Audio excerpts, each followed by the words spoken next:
The morning after the fire, Umu Okoro village was thick with tension. Smoke from the previous night's disaster still lingered, curling in lazy spirals above the clay huts. Villagers whispered in hushed tones, faces etched with worry. Mothers clutched their children, men shook their heads, and the distant drums that usually marked the start of the day were silent, as if the village itself mourned. Chinedu walked through the village, his broad shoulders stiff, his hands clenched at his sides. Every step seemed to echo louder than it should.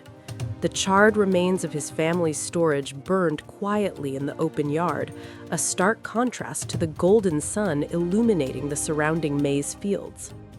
Adaeze followed close behind, her hand resting lightly on his arm, offering silent support. Her eyes, though bright, carried shadows of worry, her lips pressed into a firm line, the kind she wore when determination mingled with fear. "You believe it was Obina, don't you?" she asked, her voice soft yet sharp, carrying both concern and quiet anger. Chinedu stopped, gripping a nearby fence post to steady himself. "I do," he said, his voice low, but with an edge that cut through the morning air. No fire starts like that by accident, and he was seen near the compound just before the flames began. His envy, it is poisonous. Adaeze's fingers tightened on his arm. "Then we must act with wisdom. Bravery alone will not protect us, and neither will revenge alone. We must choose our actions carefully, lest the village suffer further." But Obina had already set his plans into motion. Beneath his polite smiles to the elders, he plotted with whispered promises and secret oaths to the neighboring townsfolk, convincing some that Chinedu was weak, that the fire was a sign of neglect, that the young hunter's family had brought shame upon the village. He sowed seeds of doubt and suspicion with every word, and in a village so tightly knit, even the smallest lie could bloom into chaos. Days passed, and Chinedu's family struggled to recover. Crops were ruined, and debts began to pile. Adaeze, refusing to watch him falter, took it upon herself to help, walking through the forest to gather medicinal herbs, negotiating with traders in nearby towns, and even carrying water from the river at dawn to sustain the family. Each task, though simple to some, carried risk. Wild animals lurked in the forest, and rumors of Obina's schemes reached her ears with every step. It was during one such errand, as she crossed the riverbank, that the first true heartbreak struck.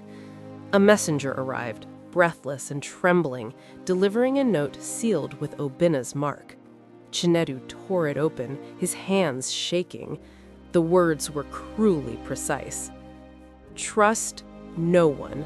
The woman you love will betray you when the time comes. She walks in the forest at night without you. Her loyalty is not what you believe." Chinedu's chest tightened, a familiar pang of doubt piercing his heart. He looked at Adaeze, who knelt by the river, her reflection dancing in the rippling water. Her hair, braided and glinting with coral beads, caught the sunlight, but even this beauty could not soothe the shadow creeping over him. I don't know what to believe anymore," he muttered, his voice rough, almost breaking. Adaeze stood, her stance firm, hands on her hips, exuding both pride and resilience. "Chinedu," she said, voice unwavering, "do you trust the strength of our love? If your heart wavers because of lies, then we have already lost." Chinedu's eyes met hers, torn between love and suspicion. He wanted to believe, to trust, but the weight of the fire, the ruin of his family, and the whispered insinuations of betrayal gnawed at his courage. Yet, beneath it all, he knew the truth of her bravery. Every day she risked herself for him and his family. As the sun dipped below the horizon that evening, the village held its breath. Adaeze prepared a small offering at the riverbank, cornmeal, palm oil, and a single red coral bead, calling upon the ancestors for guidance and protection. she whispered softly, her tone filled with reverence and hope. Ancestors of Umokoro, see the heart that loves without falter.